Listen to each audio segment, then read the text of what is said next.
Foundation piecing, also known as English paper piecing, is a form of quilting that creates beautiful, unique designs. It's a great way to use those tiny scraps of fabric you've been hanging on to and can be a really fun hobby. Let's get started. What makes foundation piecing different than traditional quilting? It uses paper patterns. You can stitch irregular fabric shapes together without the time-consuming process of trying to cut them out precisely.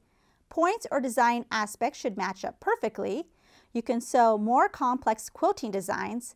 It's an easier way to work with small fabric pieces. The first thing you need is to get a pattern. You can search online for free foundation piecing patterns or purchase patterns. For beginners, start off with something simple. For each block you need, you will print out one copy of your pattern.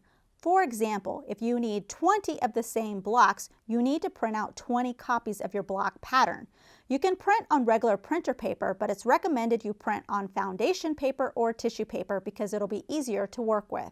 Also, look to see if your pattern pieces have the seam allowance included, or if it's not included, add a line all the way around for a 1/4 inch seam allowance. Plan out your fabric selection beforehand. You'll notice your pattern will be split in different sections so you can write directly on the pattern to keep track of which fabric will go where. The most important part is cutting your fabric to ensure your pieces will be big enough. The worst thing that could happen is the fabric will be too small. So at the beginning, it's better to make your pieces bigger rather than try and cut more precisely. I lay my pattern on top of the fabric and then roughly cut out a section. As you can see, I'm going way outside the finished lines of my section. If you're making several of the same blocks with the same fabric, cut all your fabric pieces at once instead of going back and forth from cutting to sewing and then back to cutting again. To prep the pattern, I use a piece of cardstock to fold a crease on all the internal lines within the pattern. You don't have to do this for the external seam allowance line. Now it's time to start sewing our fabrics together. Your pattern should have numbers or letters to indicate the order you sew your fabric. So section 1 is for fabric choice 1. Flip the pattern over so you're looking at the back side of the pattern. Just a note, the fabric piecing will be happening on the back of the pattern, so realize when it's done, it may be the mirror image of what it looks like on the front of the pattern. I'll take fabric 1 and place it over section 1 with the right side of the fabric facing up. Because I cut the piece larger than the section, it should be going outside of my lines by more than 1/4 inch. Next, I'm going to take fabric 2 because we're going to sew 1 and 2 together for our first seam. It gets placed on fabric 1 right sides together.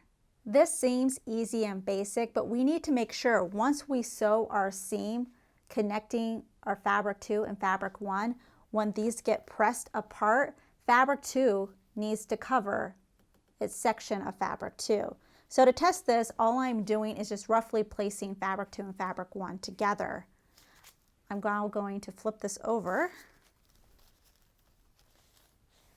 And I can see that both fabrics are at least going past my stitch line, which is this line right here, by more than 1/4 inch. Now to make sure that fabric 2 is going to cover section 2, I can fold along this line. And you can see that there's no fabric over on this section. So my placement of fabric 2 is a little off. I can adjust this, and it doesn't matter if these two edges are not perfectly lined up, but I can move it. And again, I want fabric 2 to go past this other section, or my line between 2 and 3, by more than 1/4 inch. So now I can place it.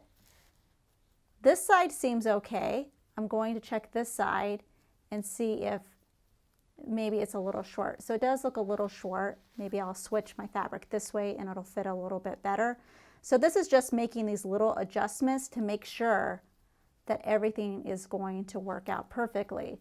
So now I can check here. It looks like it's covering. It's going past this line by 1/4 inch. So if that looks good, I'm going to flip this back, grab a pin, put in my straight pin, and now I can take it to my sewing machine like this, knowing that things are going to work out.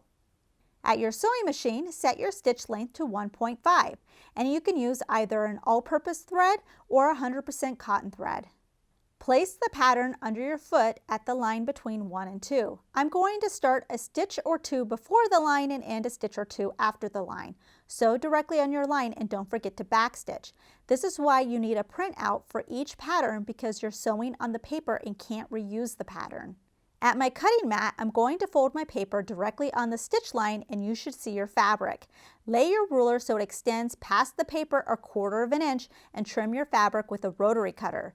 This will give you your seam allowance. Do not cut next to the folded edge of the paper or you'll end up with no seam allowance. Once it's trimmed, you can pull fabric 1 and 2 apart so you can see the right side of both fabrics. Use a seam roller or a hot iron to press the area flat. If you did it correctly, you can flip the pattern over and each fabric should cover its respective area. So with the first one done, I'll move on to section 3. Place fabric 3 over fabric 2, right sides together. Flip to the right side of the pattern. Fold the pattern on the line between 2 and 3. Is section 3 of the pattern covering fabric 3 or do I need to adjust it? Once it looks good, put in a pin to hold. Then sew this line at your sewing machine. Take it to your mat, fold on this line again and trim so you have a 1/4 inch for seam allowance past the folded edge of the pattern. Press the fabrics apart and then repeat the process for any fabric number sections you have after this. Once you have the whole pattern filled, take it back to your mat with the pattern right side up and trim around the whole pattern. Again, if your pattern doesn't have the 1/4 inch seam allowance around the outside, make sure to add this. If your fabric is difficult to cut around the edge because it keeps shifting, spray the fabric with a little bit of spray starch before trimming. Once the whole thing is trimmed, spritz the fabric with water and press with a hot iron and your first pattern is complete. Once you have all your patterns done, you can now sew them together either by sewing your blocks together or if you have irregular shapes or strips, consult your pattern directions. Pieces or blocks will be placed right sides together, pinned and stitched directly on the seam allowance line.